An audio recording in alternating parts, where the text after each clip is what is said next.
The first item of business on our agenda for tonight is the minutes of our last meeting from 3/8 of '22, copies of which are in the packets. Any revisions or corrections necessary? If not, I'll take a motion to approve the minutes. Motion by Herbst, is there a second? Second by Watson. Further discussion? Seeing none, members in favor signify by saying aye. Aye. Aye, opposed? None are opposed, that motion carries.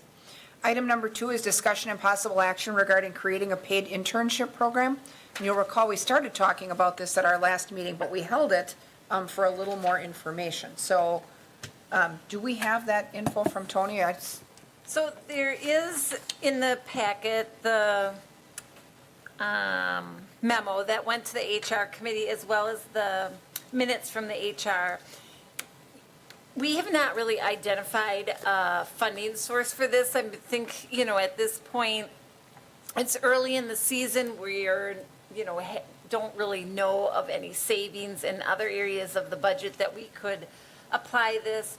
So, my recommendation would be, we do have a surplus in the 2021 operations. So if you wanted, and if this is, kind of a pilot study, you could carry money forward from 21 to 2022 to experiment with this as a way to get additional resources to the departments as far as manpower. That was one thing I was going to ask you, is if we could approve it contingent upon determination of a revenue source from either carryover or surplus, whichever. For sure, there So- would be funds available in carryover if this is something that you'd like to try to accomplish. But as far as finding something in the budget this early in the season is, not realistic. Well, and maybe not prudent, because we don't know what next winter will be. That's right. So, Mayor, welcome. Yes, I don't have anything about the funding source, so thank you, Mary Ann. But I did want to just make sure that this committee and the council obviously knew that this would be complementary towards some of the programs we're already doing, like our CSO program. So I don't want you to think that, like, all of a sudden we're only going to do 3 for the city. So So this is in addition to yes, some of the other But recruitment things. You've already approved the budget for this year anyway, so you kind of know what's in there with CSOs and other programming like that. So Sure. Committee, what do you think? Do you wish to approve this contingent upon determination of a fund source? Okay. Motion by Martins, is there a second? So you don't want to say it's coming from 2021 as a carryover? If you feel that we have the funding in the 2021 carryover to do it now, we certainly could do that if you want to use those funds. Yeah, So your that would motion be- would include funding it from From the carryover. carryover Yep. from last year? Okay, and do we have a second for Mike's motion? Second by Herbst. Further discussion or questions? Go ahead, Deb. Oh, thank you, Lisa. I guess I was hoping to get a little bit more detail about what kind of positions. I mean, I understand some of this might be at City Hall, but I had thought some of the interns that we were looking for may be at other areas, like in Public Works or utilities, water. Sounded like it could be any of those, kind of on a first-come, first-served basis, right? So as long as they had funding, any department could apply? I don't Is know that- how they were going to. I thought that's what I had heard Tony say last time she was here, that all of the departments would be able to apply, and obviously if they're out of funding, they're out of funding, but. So whether that was, one person making more or a few people making smaller salaries to utilize that funding, it wasn't a defined number of people. But it sounded like they would take requests from within all the departments, was what I heard from her. Just because it was a little fluid, they weren't sure yet what departments would even need one or want one.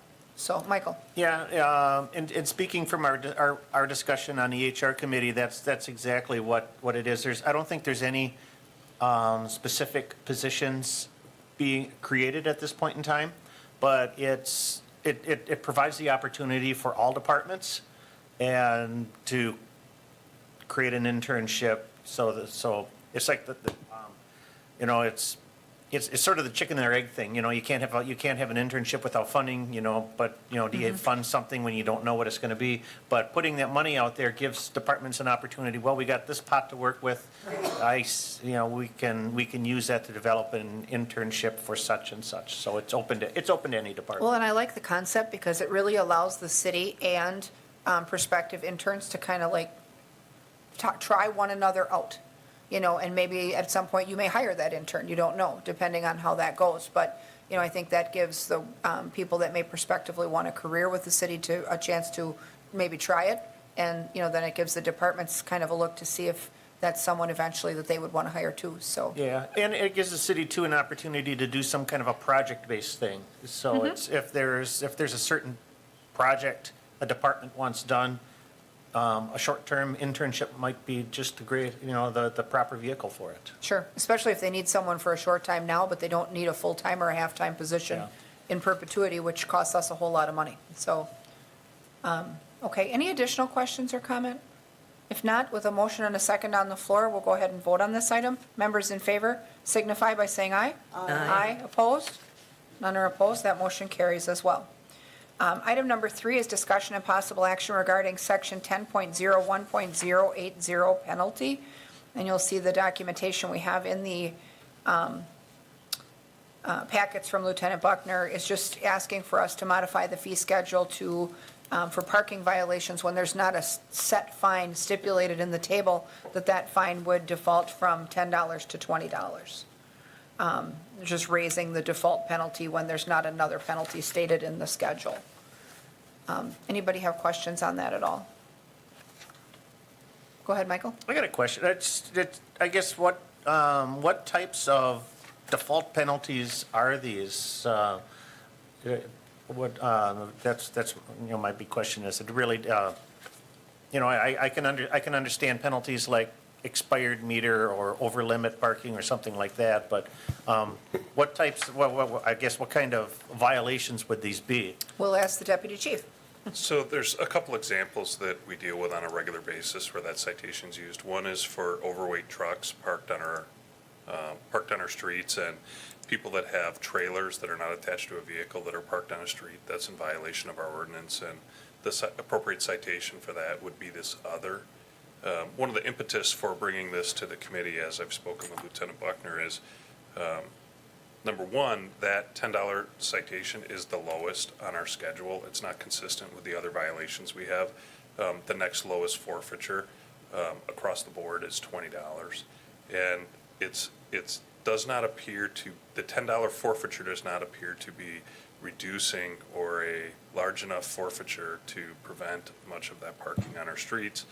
And I know you all just couldn't believe this, but people call us all the time if someone parks a heavy truck or a trailer on their street, and we're responding and consistently writing those citations, and then we don't see that preventing that from occurring again. So that's where we're looking for some adjustment in this rate. So really, this brings the default forfeiture in line with, say, the minimum forfeitures that you would find for other types of parking violations? Sure, if you'd like some examples, improper parking on a roadway, $30, stopping or standing in a prohibited area, $20, stopping standing on a highway by grade school, $20, improper parking, $20, parking on left side of roadway, $30, parking on private property, $20, handicap, $150, don't do that.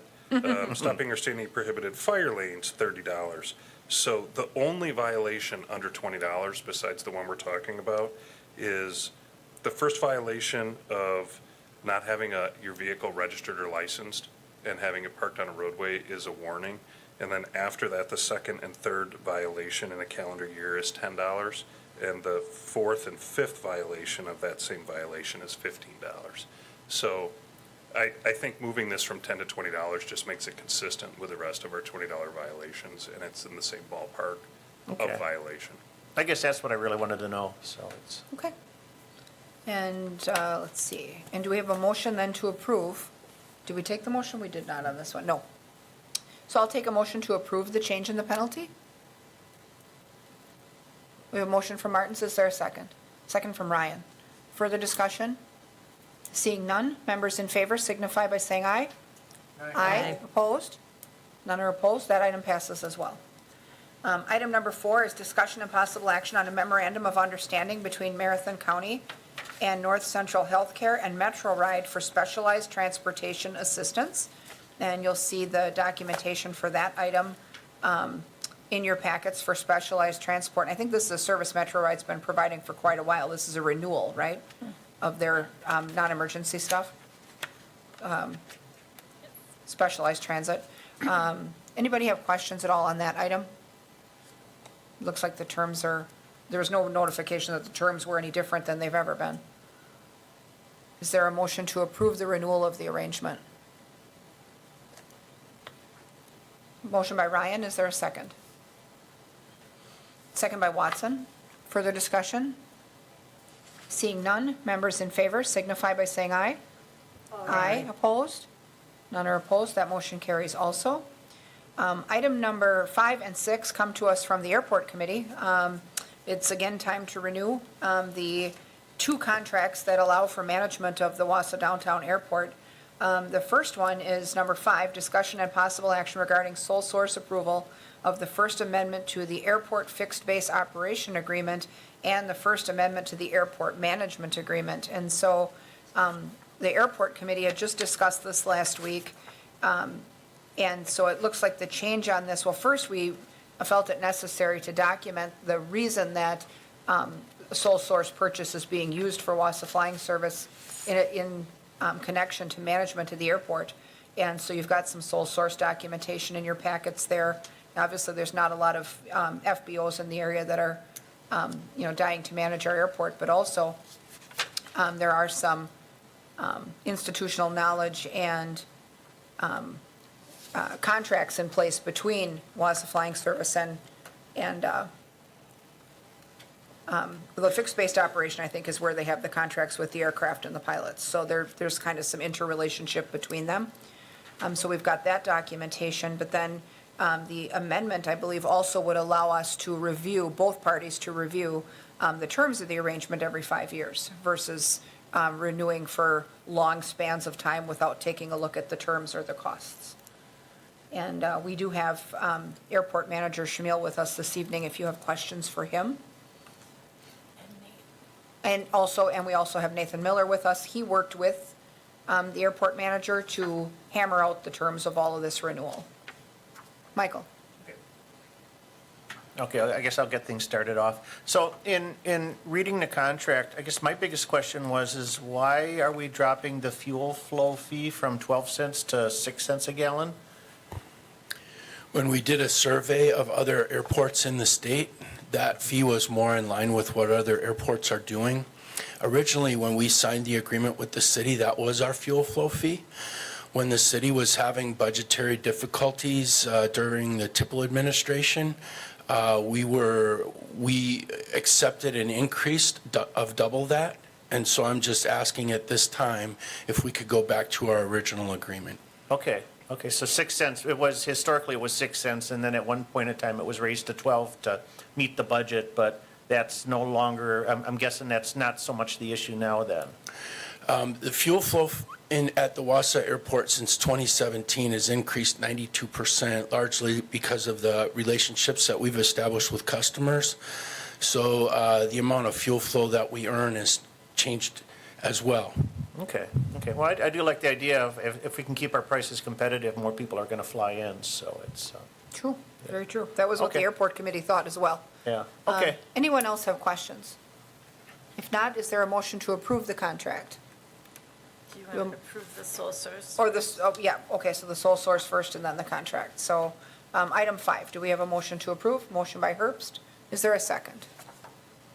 Second by Ryan. Further discussion? Seeing none, members in favor signify by saying aye. Aye. Opposed? None are opposed. That motion carries. And then item number 6 is discussion and possible action on authorizing the execution of the First Amendment to the Airport Fixed-Based Operation. And so these all are interrelated. So you also have some documentation in your packets regarding that particular agreement. Airport Committee recommended approval of that one unanimously. Does anyone have questions on that particular item?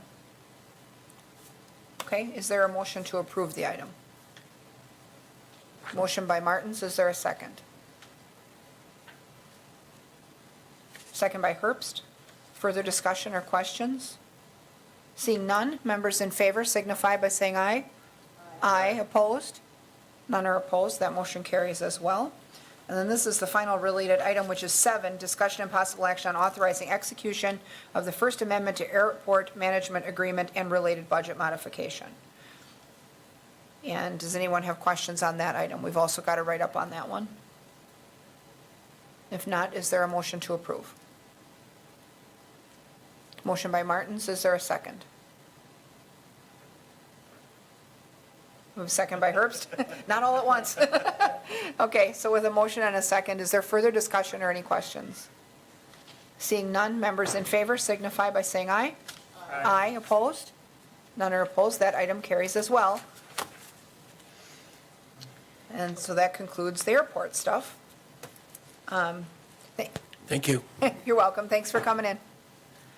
Okay, so then item number 8 is discussion and possible action regarding a budget modification for the purchase of 7 buses through the VW State of Wisconsin Grant Assistance Program and transit revenues. And you've got a memo in your packets about the bus purchase and the fund source. Does anyone have questions at all on that? This would allow a little bit of upgrade to the fleet, so that's good for us as well. And I think based on the, the council has considered resolutions over a 4-year period of time. So you established a budget, but then it took so long for us to actually Get them. get them. Yeah. I'm not really sure what the holdup was, but the budgets now have lapsed. We usually do a carryover resolution each year. We typically do that in April, but the buses have actually been received already, and we need to make that payment, so we're kind of To ahead balance it out. of Okay. the carryover resolution, otherwise we would bring it then. So this is really, just getting that so I can pay the bills. Sounds good. I guess that was kind of my question, is if this was a continuation of the buses that we've ordered previously, or these, or if this is a new Yes. round of bus purchases. This is the buses that you authorized to be purchased back in 2018. Yeah. So you can see that So it's been finally. quite a while. Yes. Finally. I think some of it, transit-wise, was, some of it was Oh, sure. COVID-related, and that there was so many other municipalities that were putting in orders that it kept on getting delayed. Yes, That because makes- this was part of the VW money, so, everyone, all of the transit authorities in the state or transit, were all, Getting money Getting and spending money it? and- yes. Yep, that makes total sense. Okay. So with that, we have a motion and a second. We did take the motion, did we not? Okay. We'll take a motion then to approve the bus purchase and reestablish the funds. Motion by Ryan, second by Watson. Further discussion? Seeing none, members in favor signify by saying aye. Aye, opposed? None are opposed, that item carries as well. Item number 9 is discussion and possible action regarding adoption of the standard allowance of revenue loss pursuant to the American Rescue Plan Act of 2021, Coronavirus State and Local Fiscal Recovery Funds, SLFRF program. Yep.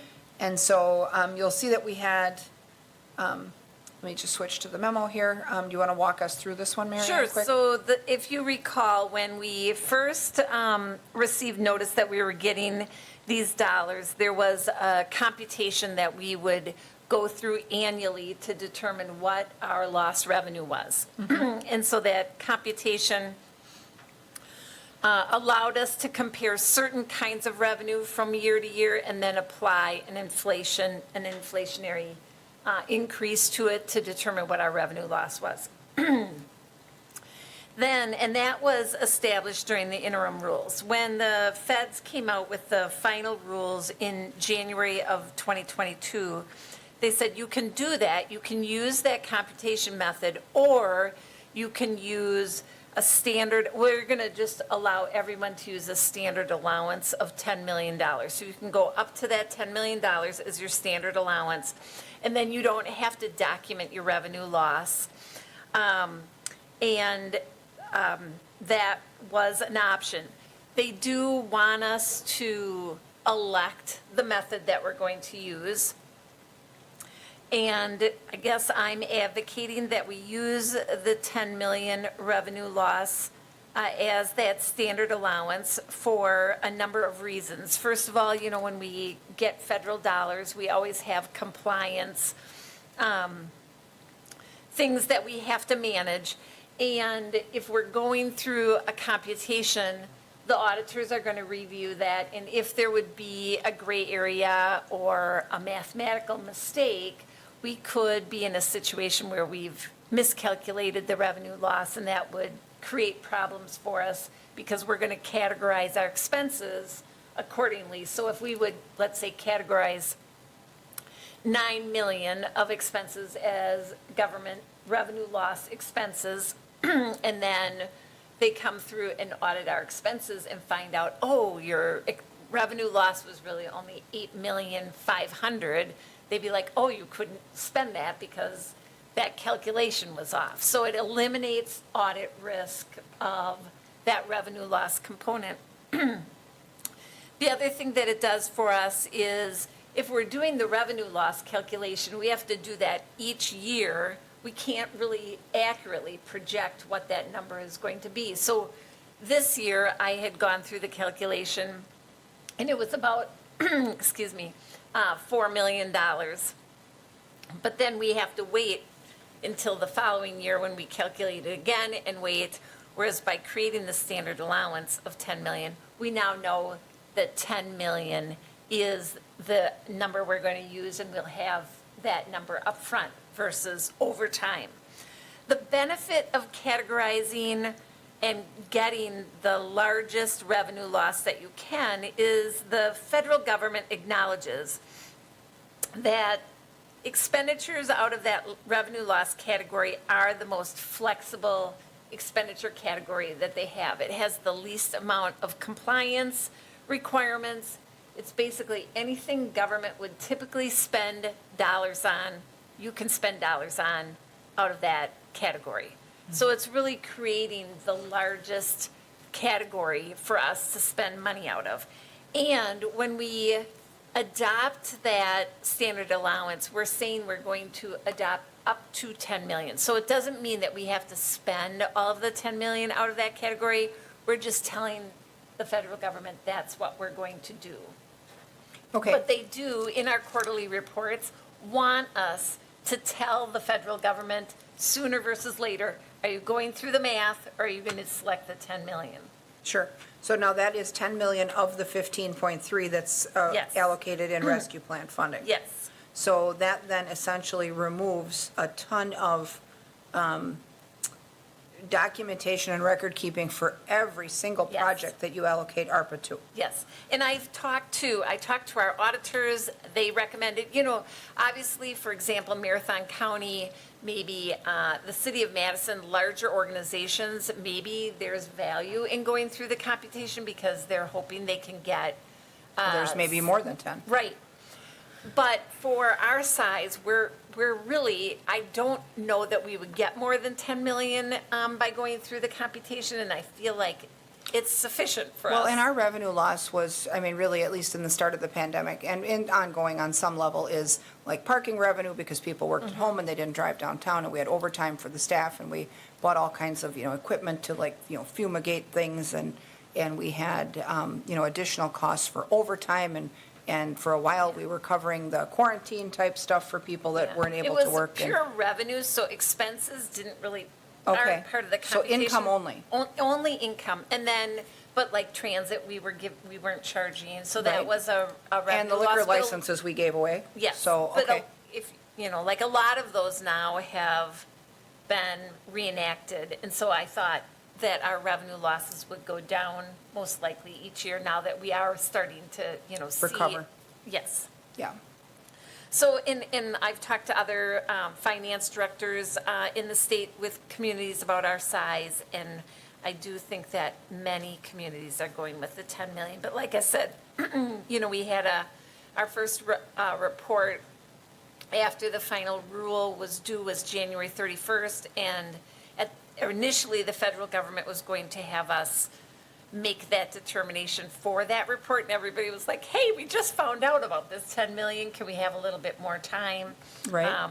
And so we didn't have to, but we will need to make that statement when the next report is due. Right, so this is really more about the reporting Yeah. on the federal side, but that doesn't take the place of the ranking, scoring, and Right. prioritization of projects that we would still do to make sure that they are not only projects that will Right. bring value to the community, but then also be used for the appropriate purposes Right. that ARPA was originally designed for. I mean, it's Yes. not like basically pulling off all the controls. Right. So, Oh, okay. right, it doesn't provide any spending authority, it's just designating that. For how you report back. Yes.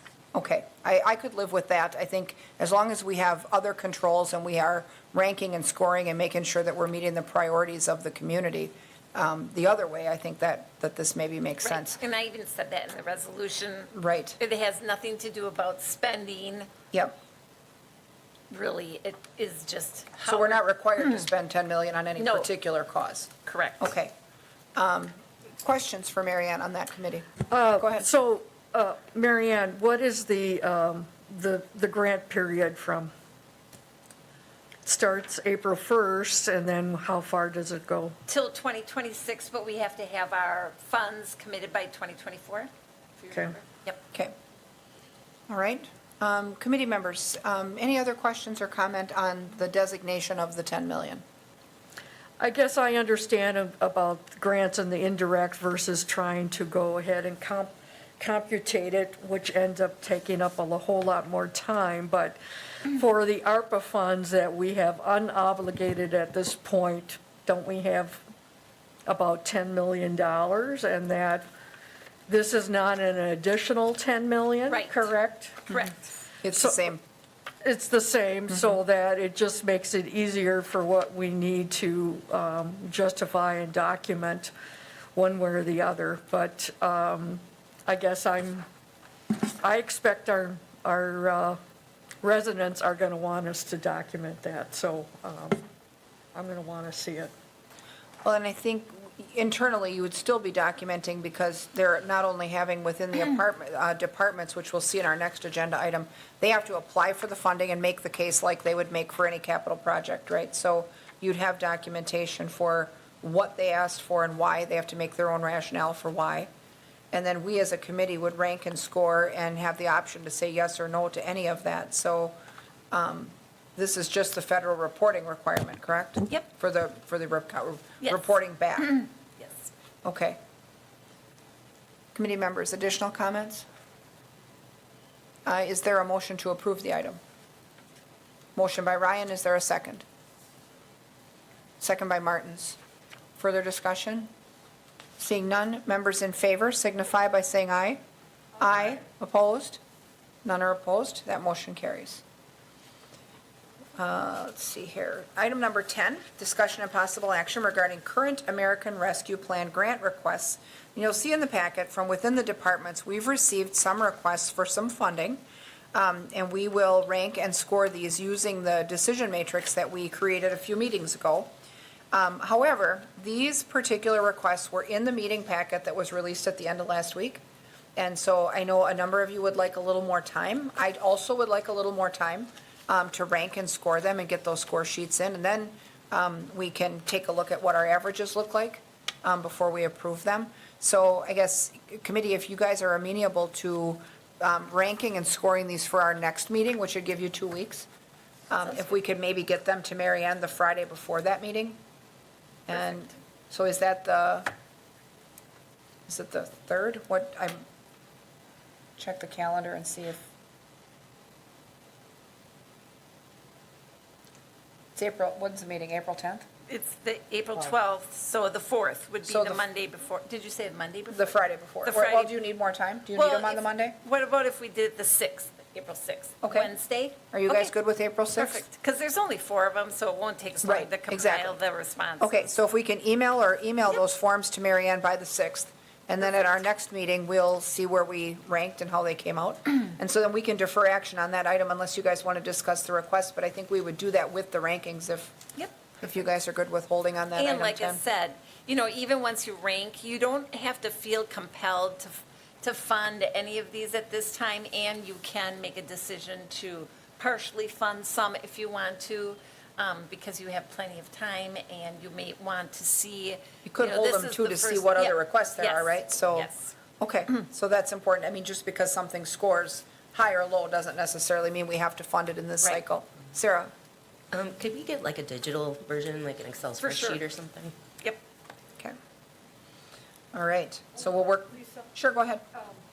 Thank you. I was just going to say, I talked briefly with Tom Killian, and I know he has some concerns, and it's something, that I think Eric's on vacation, so this may end up getting delayed, but there are still some areas in the city, especially in Tom's district, that don't have city streetlights. So I understand about wanting to upgrade those that are LED, but I'm hoping that we will be seeing in areas of the city that don't have streetlights, that we will be putting in requests for them. That have no streetlights in general, or that Yes. need mid-block? No, in Okay. general. So new street light requests, which, and I could even email him about this, new street light requests in any neighborhood come to SISM. And the electrical department goes out and takes a look to see where they can be put, and they estimate the cost of the install. Usually if it's stuff that goes up on public service poles, they're not super expensive to do. But if it's something where they have to trench in wiring, then it's way more. So, but if he has specific streets he wants us to look at in SISM, he could send those to Eric Lindman, and he'll have the electricians start to look at them. And when they're ready to report back, we would hear them in SISM. Okay. So anytime, that doesn't have to wait for something like this, Well, so. it's just, I'm okay about doing the LED upgrade as part of this, because in the long run, then we're saving. The bulbs should last 20 years and save a lot more on electrical, but if there's areas of the city that don't have streetlights, we should be focusing on that too. Sure, we can certainly look at that in SISM. And if any of those streets are coming up for rebuild, that's certainly an important part of that too, so. All right, so we'll score these then for next time, and we'll have a discussion about them then in 2 weeks. Item number 11 is discussion and possible action regarding licensing the use of the special assessment software purchase. And we've been talking about special assessment software for a while, right? So this would get us kind of over the hill on that. Anybody have questions on special assessment software? If not, is there a motion to approve the item? Okay, we have a motion from Herbst, second from Martins. Yep, and I got a question. Sure, go ahead. So, yeah, because we've already approved the special assessment software, but this, we're really now just approving the contract language because the provider does not want to have any kind of indemnification clauses? That's correct. Yeah, so. Okay, And I think, from, the city attorney's office obviously would like to see indemnification. We've been working with him, as I said in the memo, we actually went back out and pounded the pavement some more, trying to find another vendor who would provide the level of software that we were looking for. And, we were unable to find someone. And so, from the IT department, everybody's on spring break this week, but, they see this as a low-risk software because it's not interacting with residents, like it's not got an online portal, it's, so got it's a- internal use only, Yes. basically? So Okay. they see it as a low risk. Obviously, everyone would like the perfect contract, but, Yeah, Yeah, I was just trying to see where our risk would be in something that's used to calculate assessment over and above yeah. that, where you'd be able to say, internally, we'd be able to catch an error, I would imagine, Right. or.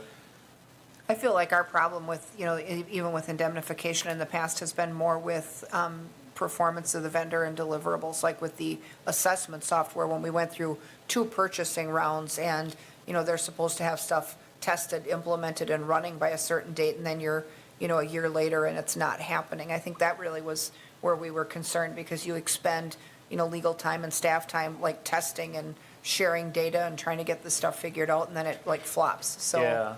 But if this is internal use only and it's basically proprietary. I mean, there's not a whole lot of other vendors. That leaves us few options if we need the package. So is there a motion then to approve this agreement, licensing agreement? I think we've already had the motion. Oh, I'm sorry, we did. Yep, we did. That's right. So, all right, so then with a motion and a second on the floor for the special assessment software purchase, members in favor signify by saying aye. Aye, opposed? None are opposed. Motion passes. That brings us to item number 12, which is discussion and possible action regarding the authorization to charge back uncollectible 2020 personal property taxes. And you have a list of those in the packet. My understanding is that once we do the chargeback, they still do continue working on collections, right? Yes. The city attorney's office works on that? Yes, and we will not be able to charge all back. The statutes basically guide us through the situations where we are allowed to charge back.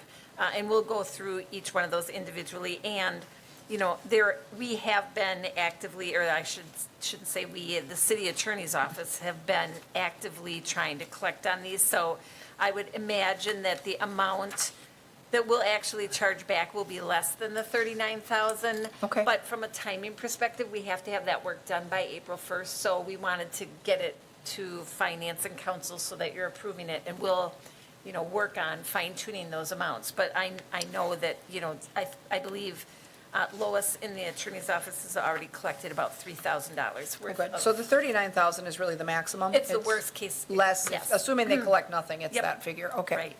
All right, committee members, any questions on delinquent tax? If not, is there a motion to approve the chargeback? Motion by Watson, is there a second? Second by Martins. Further discussion? Seeing none, members in favor signify by saying aye. Aye, opposed? None are opposed, that motion carries.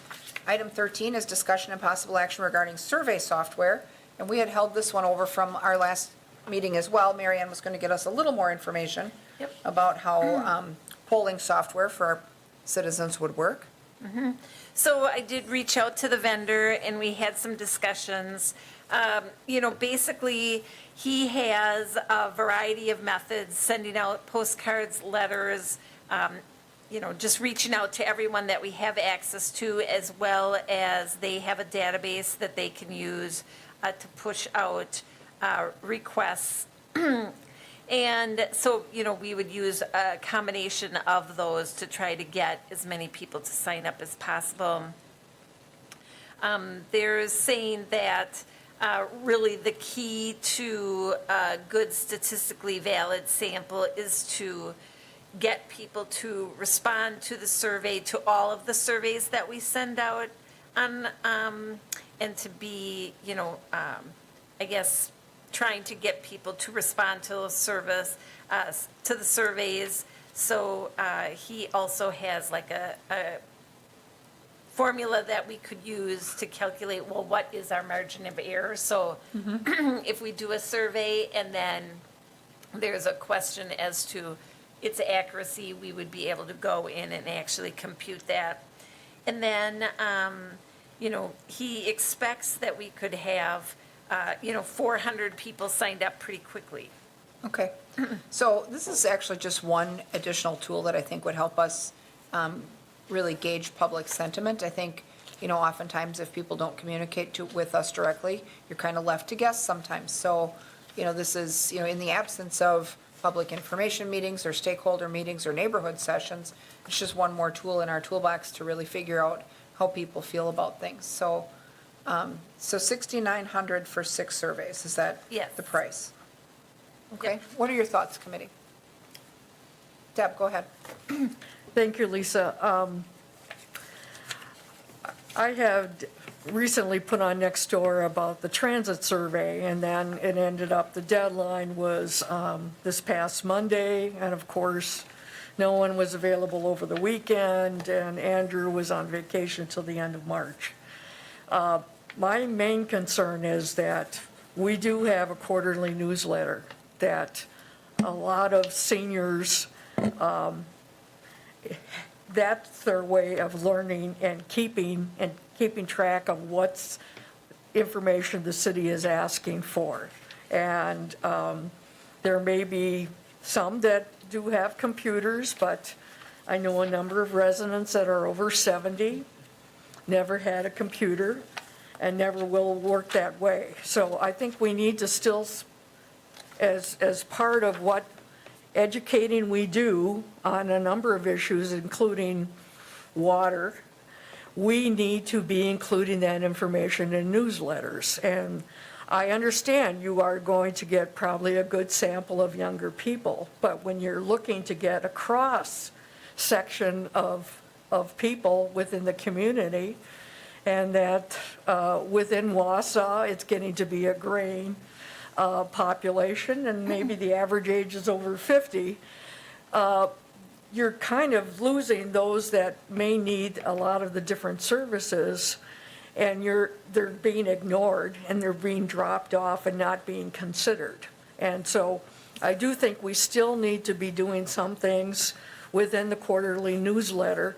That should be really our Bible about how to get things out to the community. And you could include ways of how to do the survey that way, so that they can call. We definitely use Put it. an and do article that. in about that, for sure. Yeah. So, That thank you. makes sense, and I think we also could then, even through our social media channels, I mean, we're using that more than ever. We're using videography more than ever. You know, I think that, and if they're, you know, the survey, let's say we get one of these surveys on a particular issue, it's one tool we have as part of our decision-making, but, you know, it's also not a substitute for the contact that we have, like with our neighborhood groups when we meet with them, or, you know, the traditional email and phone call chain that we get from our residents that, you know, want to offer us feedback. I think we would take all of that together and basically add it up to make our decisions. Sarah?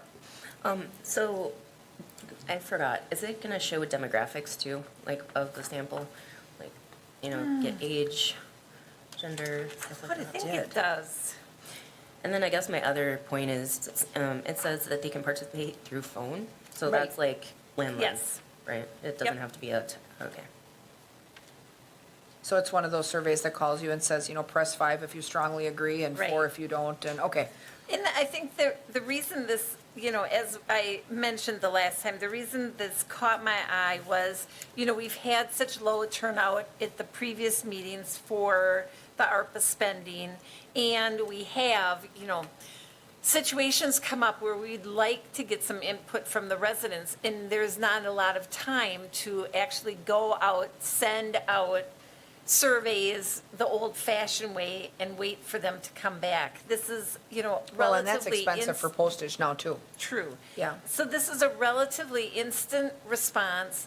They help you generate your questions. So it really allows us to be really nimble in the way that we get feedback from the residents, because the people have already expressed their interest. And if you checked out their website, you know, and I thought it was so interesting because they used the chicken, like letting chickens in Urban your chickens? community as your, as a option. If, you know, you were here when we talked about that, the council chambers were full of people who felt pretty strongly against chickens, I think. That was the and- first go-round. The second go-round, they all wanted them. Oh, So, okay. You know. But still, it was, you know, one room with people in it, but we have, you know, 40,000 people in the city.